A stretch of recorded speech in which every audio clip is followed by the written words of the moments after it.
Ortega. ¿Tú crees que existan los unicornios? Huevos, no existen, Ortega. ¿No existen los unicornios?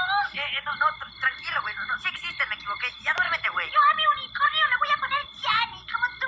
Ay, güey, necesito más amigos. Hasta mañana. Hasta mañana, Gianni. ¿Me das la bendición? Ya duérmete, Ortega. ¡Es un lobo, Gianni! Espérate, Ortega. No sé. ¿Qué es eso? ¡Ahí está afuera, Gianni! Ay, güey, ya lo vi. ¡Sal a ver qué es eso, Gianni! ¡Protégeme, Gianni! No, espérate, Ortega. ¡Sal, Gianni! Caraja.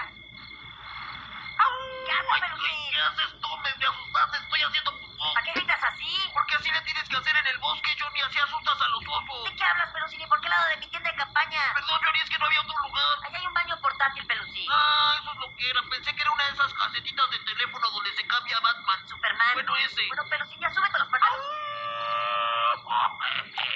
Caraja. Algunos centímetros más tarde. Pelusín, ¿dónde estamos, güey? Sígueme, cállate, Jonathan. Llevamos dando vueltas media hora. A ver, Jonathan, ¿quién es el guía? Tú, güey, pero nada más eres el guía porque se murió tu amigo y aparte eres pésimo. ¡Por aquí hay unicornios! Cállate, Ortega. Ándale, por aquí hay unicornios. Ya, Pelusín, ¿dónde estamos, güey? ¿Dónde están los unicornios? ¿Dónde están? Ya cállense. Bueno, ya no se preocupen, ya estamos llegando al campamento. Para nada, Pelusín, estamos dando vueltas. A ver, Jonathan, quiero que te tranquilices y sepas una cosa. Yo sé de esto, ¿ok? Me estoy guiando por la luna y ya vamos a llegar. ¿Qué luna, Pelusín? Esa luna. Esa no es la luna, imbécil, es una luciérnaga. ¡Una luciérnaga! Cállate, Ortega. Ay, güey, oye, entonces, ¿sabes qué, Johnny? ¿Qué, güey? Yo creo que sí estamos perdidos, güey. Hemos estado dando vueltas media hora. ¿Ves? Te dije, caraja. No es mi culpa, es culpa de esa pinche luciérnaga. Caraja madre.